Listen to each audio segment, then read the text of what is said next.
Hello and welcome back to another weekly comic book review video. This is actually a double header. I uploaded one earlier, but here is the second one from this past week. So, from last week there were a couple of issues I got, and they were pretty fun. Those were Green Arrow number 10, Green Lanterns number 10, Death of X number 3, Unworthy Thor number 1, and Occupy Avengers number 1. So let's get into the review and discussion of these comic books. Alrighty. Green Arrow number 10.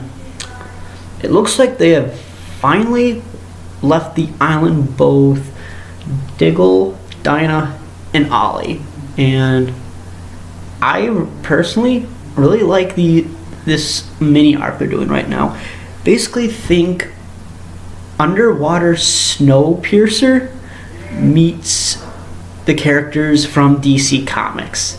It's pretty interesting, to be perfectly honest. Plus, we get a return from a classic DC villain in this issue, and if you watch the first season of Arrow, you're gonna like this. Eddie Fryers has returned, and that dude has been hired by someone we don't know who. Could be the Ninth Circle. That's just my theory. But he's been hired to assassinate a dignitary from the Middle East to cause chaos and instability in the region. Does that ring a bell? Yeah, it does. Once again, Benjamin Percy delivers on the socio-political commentary in Green Arrow, which I think he's doing very well with it.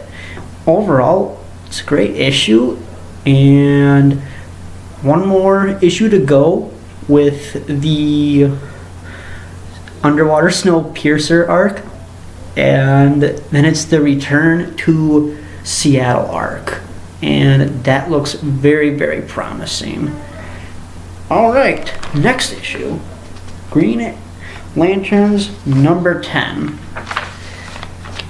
This was surprisingly good, and basically in this issue we are shown like a basic power of the Phantom Ring. We get a little bit of a splash opener with Simon putting on the Phantom Ring, and he experiences the power, and it's pretty cool, to be perfectly honest. And also we have our villains Volthoom and Frank making their moves, and I honestly think this villain that Sam Humphries has developed, Frank, he's sort of like a villain we are rooting for, but at the same time we sort of grow to hate. Like in the prologue issue, he tried so hard to get a Green Lantern ring. He put his body on the line, broke himself mentally and physically, but he just gets it ripped out of his hand when he almost has it. So we sort of feel bad for the guy, but now he is trying to get a ring no matter what, at what cost. And at that cost, he lights someone's house on fire to get both Simon and Jessica's attention away. And in that process, there's a pretty powerful moment where a little girl looks up to Jessica saying, "Wow, you're a Green Lantern? I want to be a Green Lantern." Like, once you make that type of a connection in a comic book where you can show that you can make women powerful figures and have them to be inspirational heroes to little girls, that's cool stuff. And all around, I thought it was a good issue. I give this one an 8.5. Alright, next one, Death of X number 3. This miniseries hasn't disappointed me at all. Like, at this point, the action and the tension, it's wrapping up. Like, from the last issue, we see that the Storm's X-Men group has been knocked out by the new Inhuman Daisuke, who sort of puts them all to sleep. So once they figure that out, they almost start to fight each other. But before they do, enter Magneto and Cyclops' other X-Men that are following him. So looks like poop's about to hit the fan. And towards the end of the issue, we get like this inspirational like speech or inner monologue from Cyclops, and we get like he is doing what he thinks is best for the mutants on his own personal interest, but he doesn't really care for the personal consequences that might happen in the process. And there's one more issue left to go. This is really shaping up to be pretty good so far. The art is still holding up pretty well, and an incoming Black Bolt Cyclops fight, I don't know, but get ready. It's about to get really awesome. Also, Unworthy Thor #1. Thor Odinson is back in the Marvel Universe, and he's looking more badass and more like a Viking god. He has a really dope beard. And so if anyone has ever read the original Sin event book, I guess in that he, like, a lot of people's secrets got leaked out, and somehow during the original Sin event he lost his powers and he wasn't able to lift the hammer. This series is going to look to unravel how he became unworthy and really how Thor can become worthy again. And it's revealed in this issue that another Mjolnir from a different multiverse within the Marvel Universe is out there in the galaxy. And it's revealed to Thor by some cloaked figure. So who is this person? We don't know.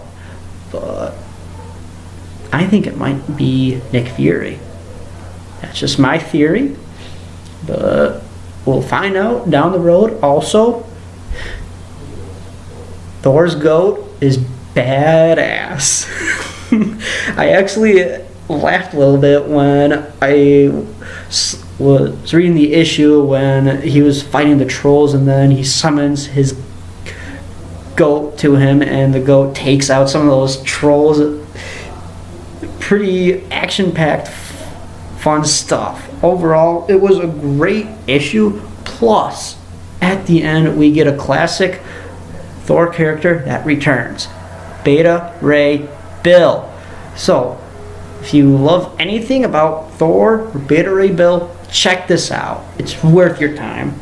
I give this one a 9 out of 10.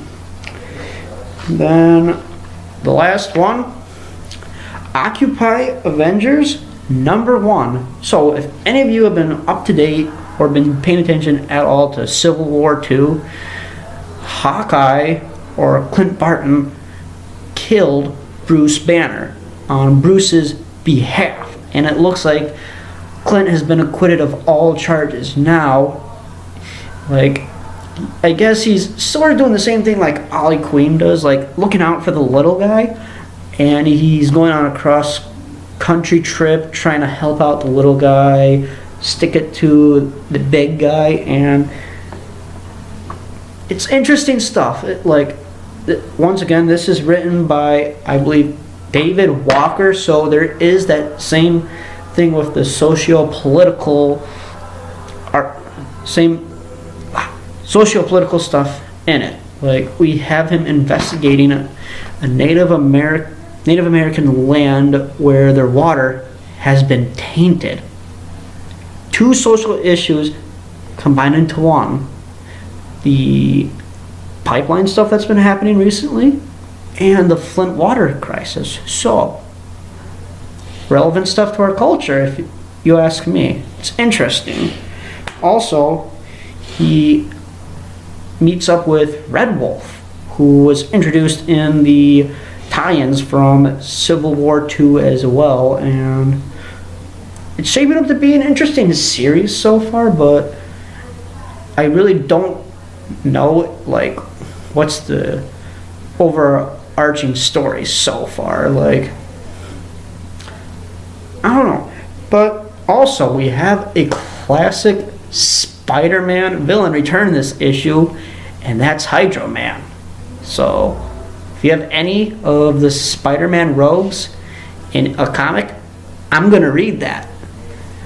And that's all the comics I've read in the past couple of weeks. And if you watch this video, give me a thumbs up. Also, what titles have you been reading? Comment in the comment section below. And also follow me at SpenceDogYoy on Twitter. Thank you, and have a good rest of your night.